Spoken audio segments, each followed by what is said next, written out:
품격 있는 아재, 아지매 여러분 안녕하십니까? 빨간 아재입니다. 오늘 정경심 교수의 사문서 위조 혐의에 대한 2차 공판 준비 기일이 열렸습니다. 이 공판을 다녀왔는데요. 이 법정에서 몇 가지 눈에 띄는 장면이 있습니다. 그 내용을 공유해드리겠습니다. 먼저 오늘 법정에는 기자가 한 30여 명이 있었습니다. 일반인 방청객도 한 서너 명이 있었고요. 기자는 30여 명이 있었는데 지난달 1차 공판 준비 기일에는 기자가 한 60여 명 있었다고 하죠. 그때 절반으로 줄어든 겁니다. 수사 단계에서는 검찰발 기사가 무수하게 쏟아지죠. 검찰의 말이라면 사실 확인은 제쳐두고 일단 기사가 됩니다. 그래서 언론사 내부에서도 그렇고 그리고 시민들마저도 벌써 십수년 수십 년 전부터 이 검찰발 기사보다는 사실관계가 다퉈지는 법정 기사, 재판 기사를 더 강화해야 된다 이런 목소리가 높았는데 여전히 개선되지는 않은 것 같습니다. 기소되고 구속되고 이제 재판이 진행되니까 기자들이 관심이 조금씩 줄어드는 거 아닌가 하는 생각이 좀 들었고요. 그 밖에 눈에 띈 장면 한 너댓 가지 좀 말씀을 드리자면 우선은 지난번 1차 공판 준비 기일 때 피고인 측에서 정경심 교수 측에서 검찰이 증거 목록이라든지 수사 기록을 제공해주지 않아서 피고인의 방어권 행사가 어렵다라고 악유를 했고 재판부가 수사 기록을 제공해라 라고 요구를 했죠. 그래서 그 사이에 제공은 됐습니다. 증거 목록도 법정에 제출을 했고요. 그런데 이 진술조서 중에 여러 명이 대질신문을 한 진술조서가 있는데 그것마저도 이 진술인이 누군지 이름이 다 가려져 있다는 겁니다. 그러니까 피고인 측에서는 이 진술자가 누군지도 모르는 상황에서 이 진술조서를 증거로 채택할지 여부에 대해서 의견을 정하기 어렵다는 거예요. 그래서 다시 악유를 했고 법정에서 재판부는 다시 한번 더더군다나 여러 명이 대질신문을 하고 한 것 같으면 피고인이 이 진술조서를 봐도 누가 진술한 건지 확인할 방법이 없으니까 이름을 지우지 말고 제공을 해라 해서 그 부분은 검찰이 제공을 하기로 했습니다. 자, 그리고 언론에 그 사이에 많이 보도가 됐는데요. 1차로 기소됐던 오늘 공판 준비 기일이 열린 사문서 위조 사건 그리고 2차로 기소한 14개 혐의에 대한 추가 기소건 있죠. 이 기소 사건 두 가지를 병합을 하지를 않기로 했습니다. 많은 언론과 법조인들이 오늘 공판 준비 기일이 열리면 이 두 사건이 병합될 거다. 더더군다나 형사 29부에서 맡고 있던 사건을 2차 기소권과 한 재판부로 몰아서 배당을 했거든요. 형사 25부로 변경이 됐습니다. 그러니까 사건을 재판부가 병합을 해서 심리를 할 거다라는 전망이 많았습니다.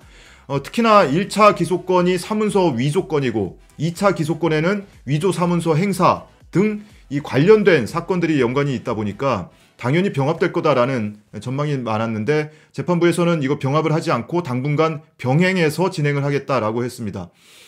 크게 두 가지 이유를 들었는데요. 그 중에 한 가지 보면 검찰이 사문서 위조 사건에 대한 공소장을 변경하겠다고 했습니다. 변경을 신청하겠다고 했는데 재판부에서는 이 공소사실 동일성이 유지가 됐는지 여부를 확인해 봐야겠다. 심리를 해봐야 되겠다. 그래서 아직까지는 병합을 못하겠다라고 밝혔습니다. 재판부가 뭐라고 했냐면 구속사건의 사문서 위조 공소사실이 완전히 특정돼 있지 않아서 동일성 여부를 판단하기 어렵다라고 얘기를 했습니다. 그래서 공소장이 변경이 되면 변경 허가 신청이 제출이 되면 그걸 보고 범죄 사실의 동일성 여부 그리고 적용 법조의 동일성 여부를 판단을 하겠다는 건데 검찰에서는 2주간의 시간을 달라고 했습니다. 2주 뒤까지 공소장 변경 허가 신청을 내겠다. 그랬더니 재판부에서 안 돼. 간단한 사문서 위조 사건인데 오늘 당장이라도 공소장 변경할 수가 있는데 무슨 2주씩이나 필요해. 납득이 안 돼. 이렇게 얘기를 했고 그래서 재판부가 설득한 끝에 이번 주에 공소장 변경 허가 신청을 내기로 했습니다. 이번 주 금요일 29일까지 공소장 변경 허가 신청을 하기로 했습니다. 그러면 변호인 측에서 12월 6일까지 일주일간의 텀을 두고 그 일주일 사이에 검토를 해서 이 공소장 변경 허가 신청에 대한 의견을 제출해라. 그러면은 그것을 보고 공소장 변경 허가를 받아들일지 말지 결정을 하겠다라는 겁니다. 만약에 공소장 변경 허가가 받아들여지지 않으면 공소가 기각될 가능성도 있는 거죠.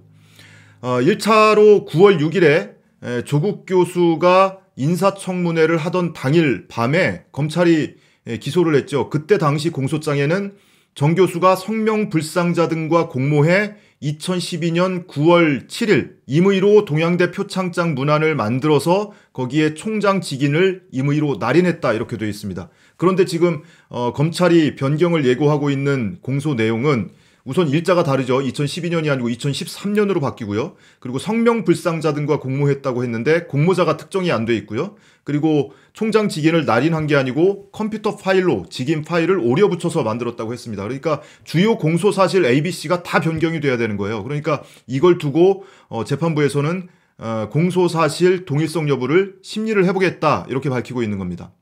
자, 그런데 오늘 법정에서 저는 이상한 좀 감을 느꼈는데 검찰이 이 간단한 이 공소장 변경 내용을 왜 이렇게 계속 미루고 있을까?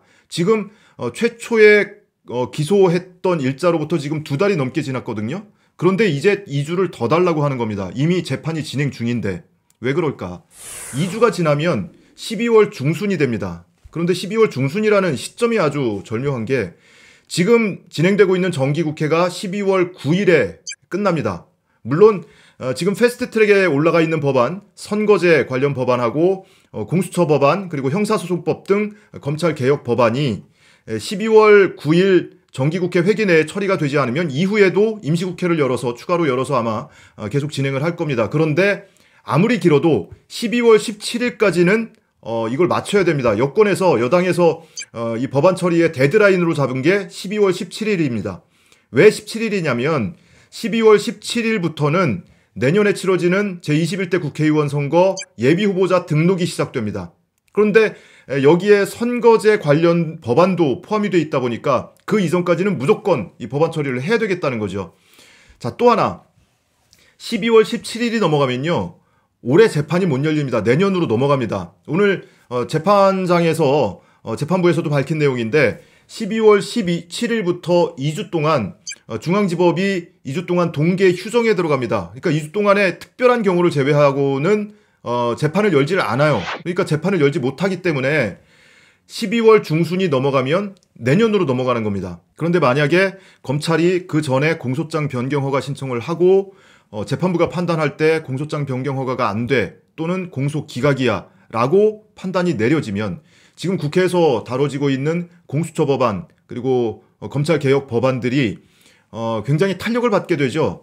검찰의 표적 수사 그리고 졸속 기소가 다시 한번 입증되는 거고 그러면 검찰에 대한 비난 여론이 비등해질 거고 그러면 지금 국회에 올라가 있는 패스트트랙에 올라가 있는 검찰개혁 관련 법안이 더 지지를 얻기 때문입니다. 그래서 검찰이 차일피일 미루면서 국회가 이 법안을 처리하기 이전에 공소장 변경 허가 신청에 대한 결론을 내는 것을 두려워하는 게 아닌가 이런 느낌이 들었고요. 자, 그리고 재판부가 이 두 사건을 병합하지 않는 이유 2가지를 들었다고 말씀드렸잖아요. 두 번째 이유는 이 공소를 제기한 이후에 강제 수사를 한 것에 대한 적법성 여부를 좀 따져봐야 되겠다는 겁니다.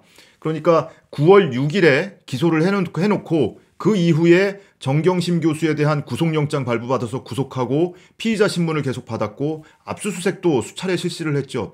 이 과정에서 이미 기소된 사건인 사문서 위조 건에 대해서 압수수색을 하든지 피의자 신문을 받은 게 있지 않느냐. 그러면 이것은 위법하다. 공소 제기 이후에 강제 수사를 하는 것은 적법하지 않기 때문에 이 부분 따져봐야 되겠다라는 겁니다. 특히 재판부에서 지적한 부분은 구속영장, 그러니까 공소 제기 이후에 발부가 된 구속영장에도 이 사문서 위조 혐의가 포함이 돼 있다는 겁니다. 그러니까 기소 이후에 영장을 받았기 때문에 만약에 이것과 관련해서 구속을 하고 피의자 신문을 받고 그리고 관련된 증거를 압수수색을 했다면 이거는 증거로 채택하는 게 적합하지 않다라는 판단을 하는 겁니다. 검찰에서는 1차 기소 때 공소 제기 때 제출한 증거 외에는 더 없다라고 얘기는 했는데 그거는 좀 두고 봐야 될 것 같고요. 근데 전 이 부분에 있어서도 참 의문이 가시질 않는 게 검찰이 사문서 위조 혐의로 공소 제기한 게 9월 6일이잖아요. 그런데 최초에 공소 제기할 때는 직인을 임의로 날인했다고 했습니다. 그런데 지금 이제 변경하려고 하는 거는 직인 파일을 컴퓨터 파일을 오려 붙여서 표창장을 만들었다, 위조했다 이거잖아요.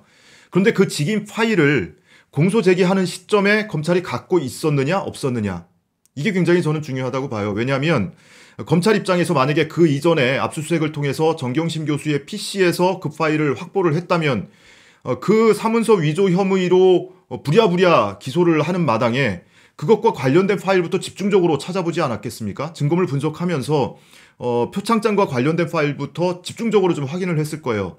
그런데 만약에 정경심 교수가 쓰던 PC에서 그 파일이 발견됐음에도 불구하고 9월 6일 날 굳이 기소를 한 이유는 뭘까? 왜냐하면 그 파일을 기준으로 하면요, 공소시효가 금년 9월에 끝나는 게 아니고 내년으로 넘어갑니다. 그러니까 9월 6일에 기소를 할 이유가 없어지는 거예요. 지금 상황이 그렇습니다. 그러니까 9월 6일에 조국 전 장관 인사청문회 당일에 기소를 하기 위해서 그 기소를 통해서 조국 전 장관의 사퇴를 압박하고 대통령으로 하여금 장관 후보 지명을 철회하도록 압박하기 위해서 그 파일을 일부러 감춰뒀던 것 아니냐, 모른 척하고 있던 것 아니냐, 이 의심을 지울 수가 없고요. 두 번째 경우는 더 심각합니다. 만약에 그 파일을 공소제기 이전에 갖고 있지 않았다면, 그 이후에 압수수색을 통해서 확보를 한 거라면 문제가 더 커지죠. 기소제기 이후에 강제 수사를 통해서 증거물을 수집한 거니까 이 수사 방식 자체가 불법성이 있게 되는 겁니다. 그래서 이 두 가지 어느 경우든 검찰이 이 1차 공소권에 있어서만큼은 표적 수사하고 표적 기소하고 졸속 기소했다, 이 의심을 지울 수가 없습니다. 자, 마지막으로 눈에 띈 장면 하나 더 전해드리자면요, 이 두 가지 혐의, 그러니까 추가 기소된 사건 중에 뭐 허위 공문서 작성, 그리고 허위 작성 공문서 행사 등 이 표창장이나 인턴 증명서에 관한 게 있고요. 그리고 두 번째는 증거 인멸, 은닉, 위조, 교사 혐의가 있고, 세 번째로는 이 오촌 조카와 연관되어 있는 사모펀드 관련된 혐의가 있죠. 그런데 이 사모펀드는 우선 제쳐두고, 우선은 허위 작성 공문서 행사에 있어서 재판부에서 공문서를 허위 작성한 사람을 먼저 기소를 해야 된다. 그 허위 작성자가 무혐의가 나오거나 무죄가 나오면 이 사건은 재판할 필요가 없어진다라는 겁니다.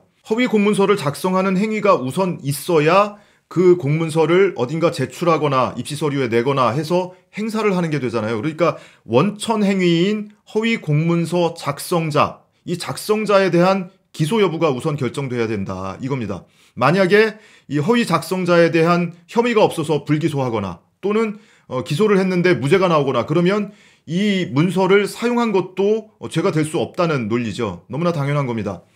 아마 이 허위 공문서 작성에 대해서는 서울대 공익인권법센터에서 발급받은 인턴 증명서에 관해서 얘기를 하는 걸 겁니다. 서울대는 국립대니까 공문서에 해당이 되죠.